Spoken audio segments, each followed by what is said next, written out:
Hello everyone, welcome back to the channel. We're back here at Ciocca Kia of Ewing to check out this brand new 2025 Kia Sorento. This is the plug-in hybrid EX trim with all-wheel drive. The color Cityscape green, black Syntex seating material. And we're back to filming the old ways because I lost my cameraman. My son is going back to college, starting his junior year, so I'm flying solo again. So we're going to take a look at this plug-in hybrid, and you can let me know if you're looking for that three-row midsize SUV. Do you step up, pay that extra money for the plug-in versus the regular hybrid? So let's dig in. Front end of the 25 Sorento plug-in, the Cityscape green, of course the redesign on the front grille with the new headlight and daytime running light and turn signal housings. Looking good. We have functionality on the grille, top and bottom, with LED fog lamps, functional side air curtains. As we come around to our wheel and tire setup on this plug-in hybrid, we have a 19-inch machined aluminum alloy wheel, Kia badge on the center cap. Now these wheels are wrapped in Continental Cross Contact all-season tires, 235 on the width, the 55 series sidewall 19s, all four corners. All-wheel drive. Moving on out. Let me know what you think about the Cityscape green color. I think it may look good on a Sportage. I'm not sold on it here on the Sorento. And we do have a lot of brushed aluminum and chrome bling on the side. As we move in closer, we are going to go color match side view mirrors with LED turn signals, color match front and rear door handle, left side fuel filler cap. The plug-in electric port is on the back right quarter panel. Up top, roof spoiler coming off the top, color matched roof. We have the brushed aluminum on the roof rails, no sunroof. Rear end of our Sorento, we have that roof spoiler coming off the top. The rear wiper is tucked up underneath the roof spoiler to protect it from the car washes and the elements. No LED lighting on the back of the Sorento EX plug-in. I think that's a missed opportunity. Sorento on the left, PHEV for plug-in hybrid electric vehicle on the right, and our exhaust is tucked up underneath the rear bumper. We're under the hood of this 25 Sorento plug-in. What do we have for a power plant? Well, we got Kia's 1.6 liter turbocharged inline four-cylinder plug-in hybrid engine, made it to a 6-speed automatic transmission, 261 net horsepower, 270 net pound-feet of torque, MPGEs. In combined driving, we're looking at 74 MPGEs. That equates to a combined driving gas-only miles per gallon of 33 miles per gallon, which is worse by 1 mpg than the regular Sorento hybrid. Let me know what you think about that action. We're back here on the right rear quarter panel at the rear charge port. What we're looking at here is a 14 kilowatt hour, 360 volt lithium polymer battery pack in this plug-in hybrid. Now, charging times, if you're using a 110 outlet, it's going to take you about 10.5 hours to get this battery to a full charge. Level 2 charge, it's going to take you about 4 hours to get this to a full charge. But once you're at the full charge, then it's going to give you about 30 miles of EV-only driving, and it's going to extend the range of your gas tank to up to 440 miles, which may sound like a lot, but to give you some context, the 25 Kia Sorento hybrid, not the plug-in, the regular hybrid, that has a gas tank range of 565 miles on a full tank of gas. And the reason why that's more than this is because this gas tank is smaller due to the plug-in hybrid battery pack. Before we get into the interior, you're going to want to know, Mike, how much for this plug-in Sorento? Well, here we go. Base price for the 25 plug-in hybrid EX, $47,990. We have one option to add, which is the floor mats at $225. Once we add in destination and delivery of $1,375 from Kia's Hwaseong, Korea assembly plant, we have a total vehicle MSRP of $49,590. So let's check out the interior. Starting with the driver door panel, we'll move on in. All black, soft touch across the top, soft armrest with that Syntex material in black, flat black on your switchgear. Brushed aluminum on the door handle with some nice dark gray trim around it, or smoke chrome trim if you want to call it that. Down below, nice large door pocket, standard audio system. Into the footbox, nice large dead pedal brake and accelerator with the floor mats in the rear of the vehicle at this time. Seating wise, we're going to go power seat with lumbar for the driver, power seat without lumbar for the front passenger. Black Syntex seating with the light gray cross stitch. Nice and comfortable, looks good, perforated on the insert. Very plain, very understated, but I think with the Cityscape green, you got to go darker on the interior. You let me know. Passenger door panel, same action as the driver.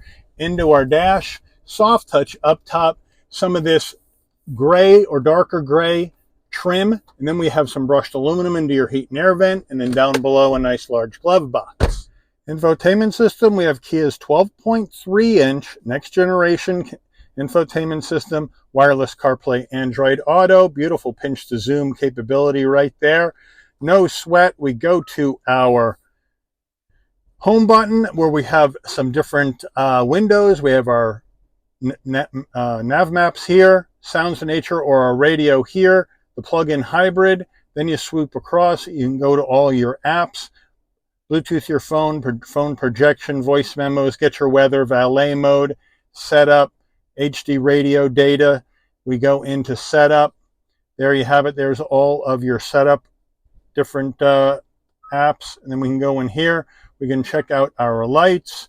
We can go ahead and turn on the welcome light and all that good stuff. No ambient lighting in the Sorento in any of the trims. I think that's a huge missed opportunity, especially at 50 grand. We have our plug-in hybrid stats here if you want to see that. This battery is only at 14%, so we're not going to get a lot of action on this today, that's for sure. But it's a nice, simple, easy system to use. Here's your sounds of nature right here if you want to get those going. So we're good to go. Now we take a look at our backup camera. We'll hit reverse. Nice, large, beautifully clear, no sweat. And there you have your different views up top. So I do like how they have that set up. Now we move on down. We have a push button start. We have dual climate in this dual use panel. So the fan icon right here, when that's on, you get your dual climate. And these will adjust the temperature. And then when you move up with the triangle, now you can work your infotainment system from down here instead of having to touch the screen. And this becomes volume and tuning. Down further, we have 3-stage heated seats for the driver and the front passenger. We have 2 USB-Cs and a wireless charging pad down below. We have our dial to go through this 6-speed automatic transmission. Diff lock, different drive modes, which we'll check out when we go through the dash. EV or HEV mode, so electric only, or hybrid electric mode. Auto vehicle hold, hill descent control, electric emergency brake, parking sensors, parking cameras, 2 cup holders, Sorento key fob, same as the other new ones that have been redesigned with this new Uber Light key fob with lock, unlock, pop to tailgate, panic button, and your remote start on the back. And then we do have a super soft armrest. We open that up. We have a removable tray right here for storage, and then a nicer area underneath. The Sorento steering wheel, leather wrap wheel, light gray stitching, looking good. Kia on the horn button with a trim ring. Nice round wheel, plenty of room to get in and out of this vehicle at 5'11", no problem. Now we have flat black and some gloss black on the switchgear, telephone voice commands, favorites, and modes for infotainment system, along with volume on the left. On the right, you can have the controls for the digital dash as well as your adaptive cruise. The paddles here are to adjust the level of regen braking on this plug-in hybrid. And then on your left stalk, you're going to have your headlight controls, and then your fog lamp controls, and your adaptive high beams. Then on the right, front and rear windshield wiper. Down below, we're going to be able to brighten dim the dash, pop the tailgate, traction control off, pop the plug-in door, and then we do have a manual tilting and telescoping wheel. And then we do have the digital instrument cluster right here. Looking good. Drive mode action. Here we go. We start with, let's get to the top. Let's do this right. Eco, Snow, Smart, Sport. And I think most people are going to use Eco, that's for sure. And then in the center, you can get additional information across the top. And then each one of these does have some sub-menus as well that you can check out when you're going down the road or on a road trip. Overhead console, if you want your dome lighting to come on and off when you open and close the door, this button pushed in with the orange light on. Open the door, lighting comes on, close the door, lighting goes out. Should be LED in here for 50 Gs though. SOS button in case there's an emergency on the road. Kia Connect to hook the vehicle up with your smartphone. Standard rear view mirror right here, framed. And then we have our sun visor with vanity and a light. And does it slide? Yes, it does. Getting in the mid-row of the Sorento, we'll come on in. Rear door panel, same as the driver. Same use of materials, same vibe. So I like the consistency of design front to back. Now we get in the captain's chair here in the back. Flat roof, easy to get in. Close the door, and again at 5'11", plenty of room for my head, shoulders, and knees back here. Syntex, plastic, door pouch, and then a cargo net behind each front seat. USB-Cs in the back of each seat for your mid-row passengers, and then down below, 2 heat and air vents and a 12-volt for power. The captain's chairs, same black Syntex material, perforated, looks good. And then our armrest, a bit skinny, like to see that a bit wider. Check out the Explorers, those are perfect. But overall, here in the mid-row, it's very spacious and it's very comfortable. Third row time in the Sorento. To get the captain's chair to move up, there's the button right on top of the seat back. You hit it and it moves forward and out of the way, and now you can jump in. Not a big amount of space to jump in, but you can jump in. So now here we are, in the back, and my knees are a bit high and my head is hitting the roof, but I have enough room for my shoulders. As we swing over here behind this captain's chair, I do have enough room for my knees, and the seat is pretty far back. So that's okay, but I'm a little cramped up top. Now, on the back, we do have cup holders, and we have a USB-C on either side for row number 3, and we have the same black Syntex seating material with the perforation. No cost cutting on row number 3, which I like. But if you're going on a long trip, I might be a bit compromised back here. You might have to use this for children and smaller adults. Getting in the tailgate area of your Sorento plug-in, you can pop the tailgate from the key fob or from the dash, or you can come to the back, and right underneath the tailgate, there's a button. You hit it, beeps a couple of times. Nice electric assist on the way up. Nice electric assist on the way down using this button. With all rows up, 12.6 cubic feet of cargo space in the back of the Sorento. That's a bit skinny, but this is not the size of a Telluride either.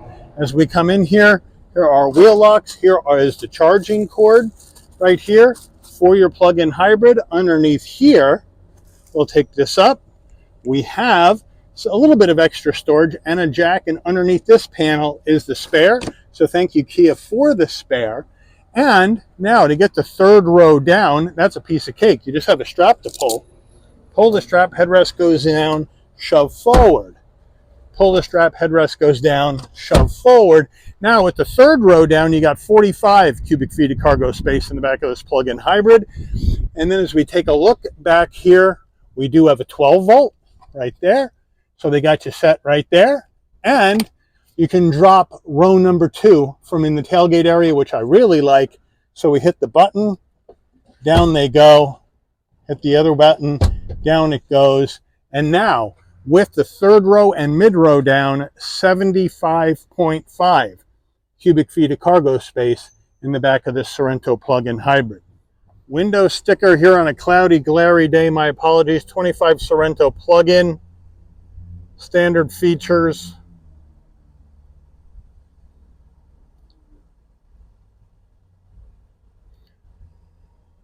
One option. Carpeted floor mats. Total vehicle MSRP $49,590. There's your MPGE's estimates. Made by Kia in Korea. Let's take this baby out for a spin. All right, we're heading down the road in this 25 Sorento plug-in with a low battery, but not surprising. It's been on the lot for a little while.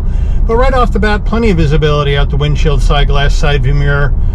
Side mirrors, no problem. Rear window, no problem. Blind spot monitoring, cross traffic alert, lane keep assist, pre-collision. All that action in the Sorento for safety. Suspension-wise, McPherson front struts, as multi-link in the rear, and we have ventilated discs front and back to dissipate heat from braking, which is a nice touch on the Sorento. And of course, we have more horsepower at 261 net on the horsepower and 270 net, which is gas plus electric combined, on the torque, which is more than the regular hybrid. But the vehicle is heavier than the regular hybrid, and the vehicle does not get as good a gas mileage as the regular hybrid. The regular hybrid is rated 34, 34, 34, city, highway, and combined. This is rated at 33 on the gas-only number combined. Turning radius, 18.96 feet, and it just whips around, no problem. Little tight on a more narrow road, but not bad. So gas mileage-wise, it's going to be, according to the estimates, 1 mile per gallon worse than the regular hybrid, and the range on this isn't as good because they had to make the gas tank in the plug-in smaller to accommodate the plug-in hybrid battery pack. So instead of 565 miles to a full tank of gas in the Sorento hybrid, you're getting 440 estimated miles to a tank of gas in this vehicle. And this vehicle for an EX plug-in is the same price as the regular hybrid SX Prestige. So overall, if you go like trim to like trim, the plug-in hybrid is $5,000 more than the regular Sorento hybrid. So if you look at the numbers, it makes better financial sense to go with the regular Sorento hybrid and not this plug-in. But you let me know. It drives well, it handles well, it drives just like a Sorento hybrid drives. The steering nice and light, a little vague but not bad, typical for a mid-size SUV. The suspension's well damped, the cabin is fairly quiet, but it is a heavier car, and it is not going to perform as well as you might think, except for your 30 miles of EV only driving and more horsepower and torque than the regular hybrid. So you let me know, is this $5K extra for the Sorento plug-in just too big of a mountain to climb, and you're going to go with the regular hybrid based on the specs? Or are you going to go plug-in? And if you are going plug-in, how would you rock with your plug-in hybrid? Would you go with like a Sorento mid-size 3-row, or would you go smaller like a Sportage or some other variant or some other model or some other make? You let me know, put it in the comments. But I do want to thank Ciocca Kia here in Ewing, New Jersey for allowing the channel access to this 2025 Kia Sorento EX all-wheel drive plug-in hybrid in Cityscape Green for review today. I'd like to thank all of you for watching. If you enjoyed this video, please consider giving it a like. Please also consider subscribing and turn on that notification bell so you never miss another Shabby's Rides video. And I'll see all of you on the rebound. Take care, everyone.